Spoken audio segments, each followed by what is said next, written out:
Finally guys আজি আমি অসম পুলিচৰ ABEB APR VDP NCC আৰু মিলিটেন্সি এফেক্টেড এৰিয়াৰ আজি আমি ফাইনাল এক্সপেক্টেড এটা কাট অফ লৈ আহিছোঁ। এইটো মোৰ এক্সপেক্টেড কাট অফ হয়, তোমালোকে জাষ্ট ফাৰ্ষ্ট অফ অল লাষ্টত চাই থাকা। আমি এতিয়া ক'বলৈ গ'লে আমাৰ AB আৰু EBৰ কাট অফ আমাৰ অল অসমৰ যিহেতু আমাৰ হিচাপত আমাৰ কাট অফটো বনিব। আমাৰ AB যদি আমি অল অসমৰ আমি যিকোনো ডিষ্ট্ৰিক্টৰ পৰা ধৰোঁ, আমাৰ কাট অফ পৰা মিনিমাম আমি ক'বলৈ গ'লে প্ৰায় 6 মান লাগিব। 5 আৰু 6 যদি তোমালোকৰ কাট অফৰ পৰা বেছি আছে তেনেহ'লে 100% নাম আহিব এবিত, মানে যিকোনো ডিষ্ট্ৰিক্টৰ পৰা নাম হোৱাৰ চান্স আছে।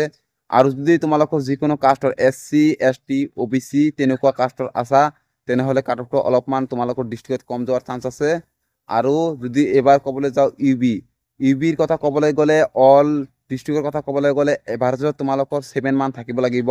ইউআৰৰ কথা কৈ আছোঁ, ইউআৰত যদি 7 মান থাকে তেনেহ'লে অসমৰ যিকোনো ডিষ্ট্ৰিক্টৰ পৰা তোমালোকৰ নাম অহাৰ চান্স আছে। আৰু যদি তাতকৈ কমো আছে 5 6 তেনেকুৱা প্লাছ হৈ আছে তথাপিও ইউবিত তোমালোকৰ নাম অহাৰ চান্স আছে যিবিলাকৰ কাষ্টৰ ল'ৰা ছোৱালী আছে।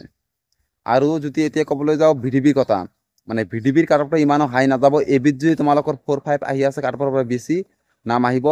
আৰু যদি ইউবিত যদি মাৰ্ক তোমাৰ 5 মান প্লাছ হৈ আছে তেনেহ'লে 100% তোমাৰ ইউবিত আহি যাব।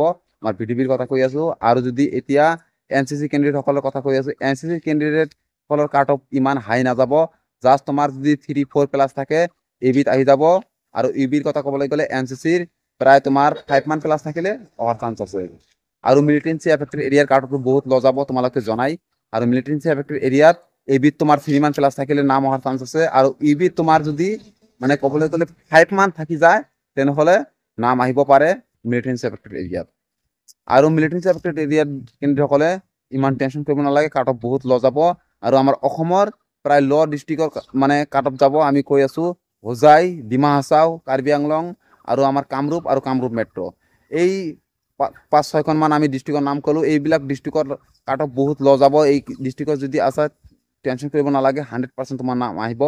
আৰু যদি তুমি ইউবিৰ কথা কৈ আছোঁ, ইউবিত মানে কিছুমান ডিষ্ট্ৰিক্টত বহুত হাই যাব, মাজুলী, ধেমাজি, তাৰপিছত আমি ক'বলৈ গ'লে বিশ্বনাথ, এইবিলাক ডিষ্ট্ৰিক্টত কাট অফ বহুত হাই যোৱা দেখা যাব আমাৰ ইউবি কাট অফটো।